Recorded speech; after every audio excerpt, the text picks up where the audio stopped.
Alright, hello everybody, and today I'm going to be going over how I use EMMET to optimize my coding speed when building websites with HTML, CSS, or JSX. Let's get right into it. Okay, so first I'm going to be going over the old way that I used to make websites and build HTML and CSS and how it was before EMMET, and then we'll go over after EMMET. So normally what you would do is you'd simply just start making tags like this, and you'd have to I even have extensions that auto close and auto name my tag. So if I go section here, that's even an extension that's added. So if you don't have that extension, you even have to write the closing tags. You have to write everything by hand. You don't get any sort of speed increase here. You gotta go back and forth on the computer from closing tag to slash to caret, all these things. And same thing with CSS. You go into style, you go body, you go margin, colon, 0, pixels, semicolon. And that way it's okay, but using EMMET, you can cut your coding speed quite literally probably in a tenth just by using EMMET, which is already built into Visual Studio Code. So what is EMMET? EMMET is a built-in software in VS Code to help you write HTML, CSS, and JSX using shorthand commands. So what that looks like here is instead of writing out these sections by hand or divs by hand, you can simply just type div, and here we see EMMET abbreviation. So what this is going to do is all you're going to do is click enter, div tag. Super powerful. And not only can you do that, you can make any tag that you want. You can make section, you can make, header, footer. You can make anything you want. But there's many other different features of EMMET that you can use, and I'll go over them right here. So first, as I just explained, you can use the name of the tag to render it. So you can just type div and it'll render a div. Another thing you can do is nest elements within elements. So you can type div with a forward-facing caret header, and what that's going to do is render a header inside of a div. You can also place elements adjacent to each other using the plus symbol. So you can go section plus section, and it's going to render two sections on top of each other, not nested within. You can use colons to specify attributes within elements, like input of type text is just input colon text, enter. You can use the multiply symbol to render multiple copies of an element, like list items within a unordered list or an ordered list. You can also use parentheses to group elements and render them separately. And then within grouping, you can also use curly brackets to render plain text inside of the EMMET abbreviation.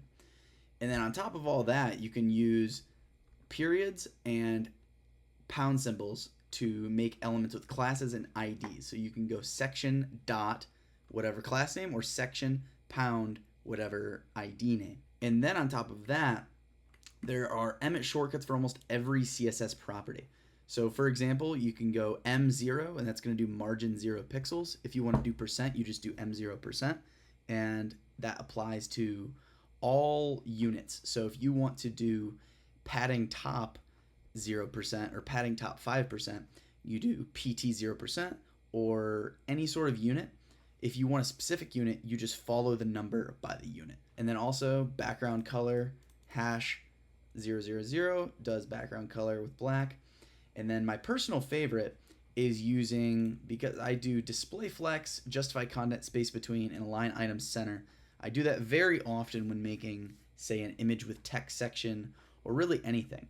And you can speed that up by just doing df, jcsb, and aic, and that'll do display flex, justify content space between, and align items center. So let's look at that in action here. And another thing of EMMET that I forgot to mention is that if you have a plain HTML file here, you can simply do a exclamation point, enter, and it's going to give you the boilerplate code for an HTML file, which is really great. So for example, let's just we'll do a div with ID page container. Within div, we're going to have a header class header plus section.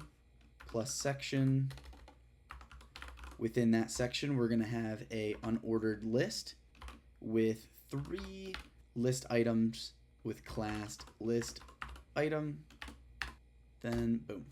Look how fast that is. Unbelievable. All of that markup with one single line right here.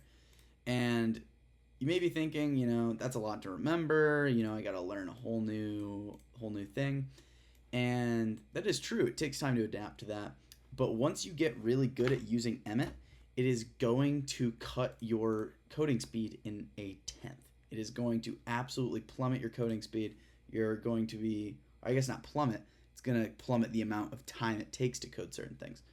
So another thing that this is extremely useful for is styling, which we looked at before. So you can go M0, you can go PT0, you can go display flex, justify content space between, AIC, and just like that, you've got a lot of markup in just a very short amount of time.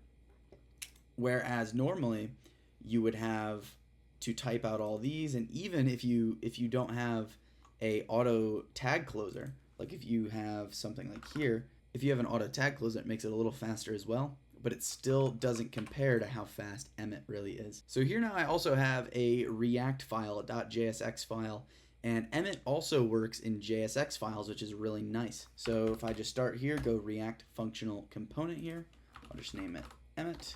And also to do the React functional component shortcut, I believe you need ES7 Plus React Redux React Native snippets. I believe that is the extension that I have that allows for this. So even in here, in this return here, you can still do, say, .page container header section, just like that.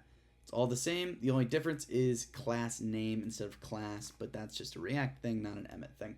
All right, that's all for this video. Short video today, but EMMET's not very deep, but it's very, very, very powerful. I encourage you to learn it and get used to using it, because once you get really good at EMMET, you can become a very, very efficient developer.